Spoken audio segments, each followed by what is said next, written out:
When you and I have talked in the past, the disconnect that I see is that you have a large percentage of the Republican base that believes that the 2020 election was stolen, for lack of a better way to put it.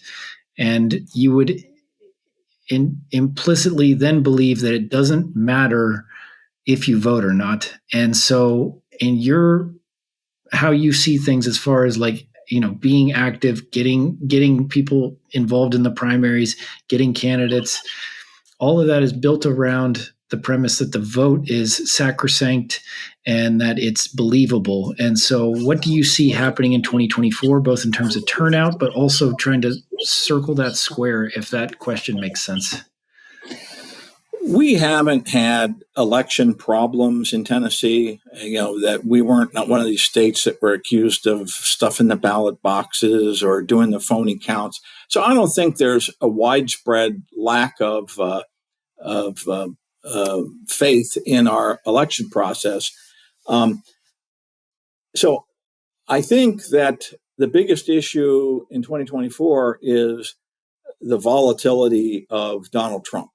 And the fact that the Democratic establishment hates him in a way that's almost scary. All of this lawfare, the bogus prosecutions, the lawsuits, et cetera, trying to keep him off the ballot in the name of protecting democracy. It's kind of ludicrous. The good thing is that the more they go after Donald Trump, the more they cement the grassroots loyalty to him. And you can say, well, it's almost like a cult movement. Well, it's a cult movement that the left has kind of created because he's our figurehead and he's being persecuted in ways that overwhelming numbers of Republican voters find distasteful. Even if you weren't a Trumpster before, you feel like you got to support him now, because if they can do this to a former president billionaire, one of the most well-known people in the world, they could crush you like a pistachio nut. And so you sort of have to get on board. And I think people are on board. And the question is whether these legal problems get significantly worse and he's convicted of a felony or whatever. And with that, late in the campaign, when it's too late to switch out candidates, would cause some significant portion of the voters, suburban soccer moms or whatever, to decide I can't pull the lever for Donald Trump. And so Biden, who by far is the worst president, not just in my lifetime, but I think in the history of the republic, would somehow get reelected, even though he's been a miserable failure and he's obviously in a state of serious mental decline.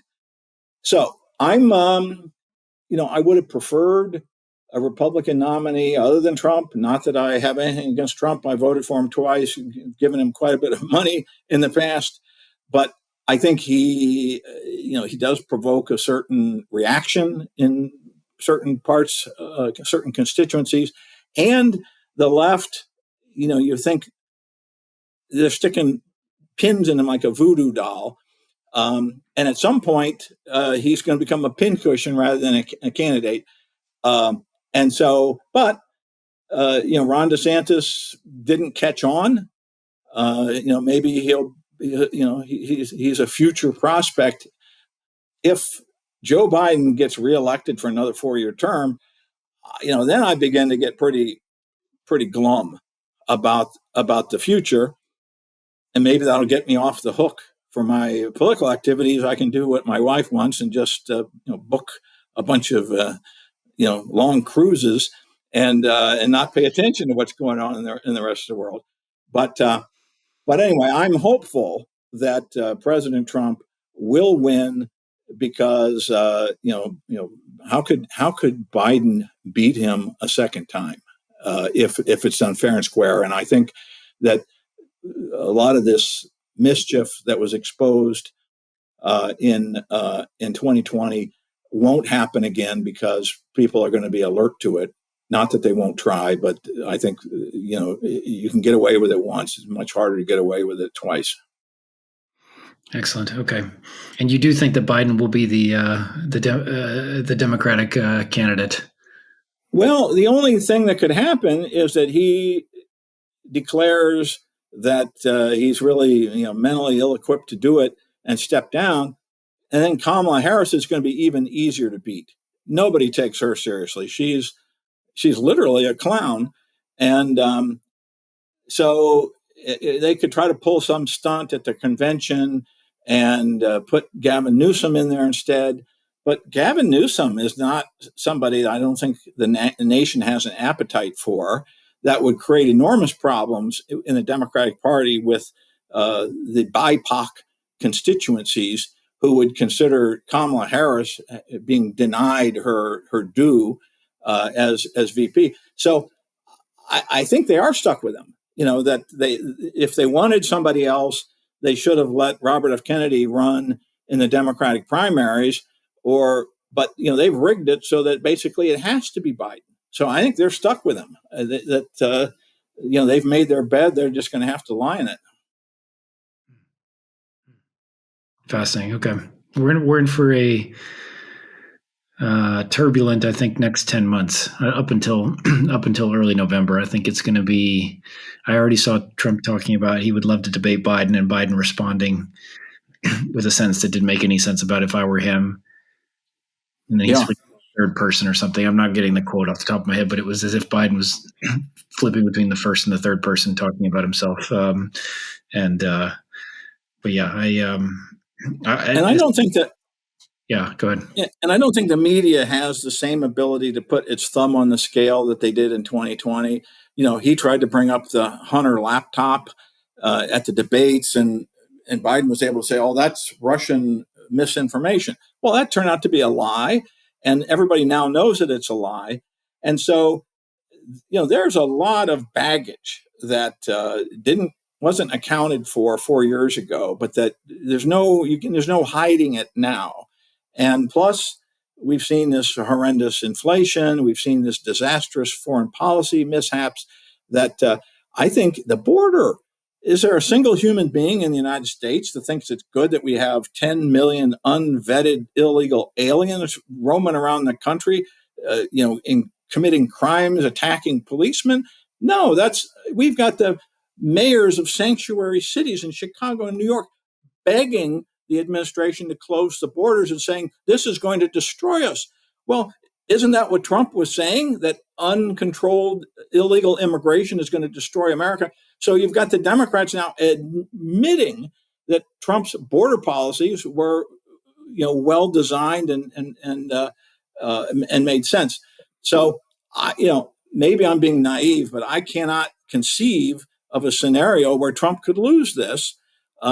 With this, I think many people regard this as the nation's future is resting on this election. We cannot survive another 4 years of this sort of crappy administration that Joe Biden has brought. Yeah, yeah, yeah, yeah.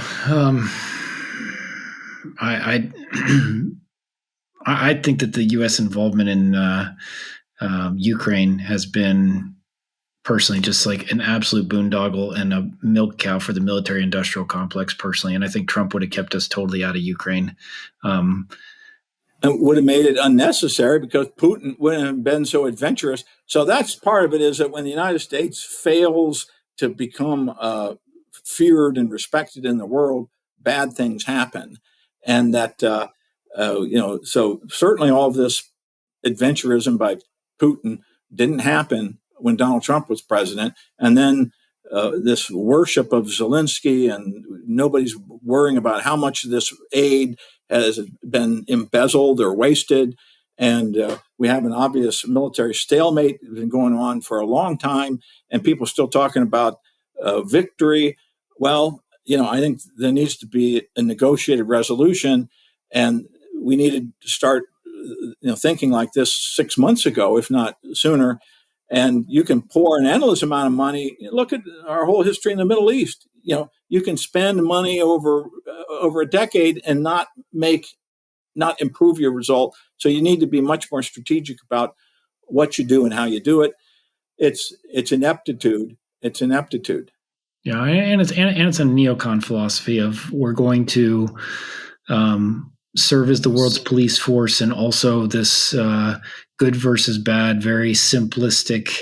Putin bad, Zelensky good, Putin aggressor, Ukraine is defenseless and seemingly yeah, just doesn't have. There's no culpability on the part of the Ukrainian leadership. It's like, if historically speaking, Russia has always wanted a warm water port. The Black Sea is incredibly important to them. Sevastopol is part of their geopolitical calculations. For the U.S., it's like, who cares? Like, the Black Sea is nowhere even close to us, and so the Russians have made it abundantly clear that they want to keep access to the Black Sea. They were involved in the Crimea War. They got into World War I explicitly to get access to a warm water port. That's why they declared war on the Ottoman Empire. And in modern, in the modern history of Ukraine and Russia, they've repeatedly said, like, we're just not going to tolerate having a NATO ally on our border here. And I think the U.S. invited the thing, honestly, like, and from a place of hubris. That's what's frustrating about it. So, Yeah, and Zelensky is no Winston Churchill, and so the idea that we're treating him as this icon of democracy, where he has suspended elections, he has prohibited certain religions from, holding worship services, etc. That in some ways he's as bad a tyrant as Putin is. The scariest thing of all, as a result of this Ukraine, is that you have the American left, which has become basically a cheering section for the Pentagon and the national security state. And yeah, who ever saw that coming? That's, to me, that's just bizarre. yeah. Yeah, do you want to talk about that for a minute? Because it's always, I find it very weird that growing up, that there was a vocal, group on the left in favor of free speech, and that group seems to have either disappeared, or I don't know what's happened to them, because they now are very comfortable having misinformation, disinformation shut down, or this sort of yeah, like, very keen to have a like tell you what like right think effectively, like what's group, like what is permissible, where is the Overton window of what you're allowed to talk about, and the free speech values on the left. Bill Maher is one of the guys on the left who does talk about this. Like, where have all those people gone? Like, what's happened to them? Well, I guess what it proves to me is that the left was never really as principled and as honorable as they pretended to be.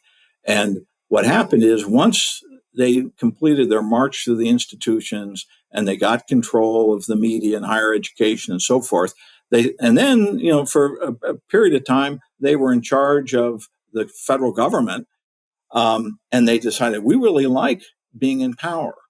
And if you're in power, then you sort of view the national security state and the Pentagon as, well, they're part of our pieces on the chessboard. They're things that belong to us and that can be used to advance our interests. And so they've just kind of decided we're all in.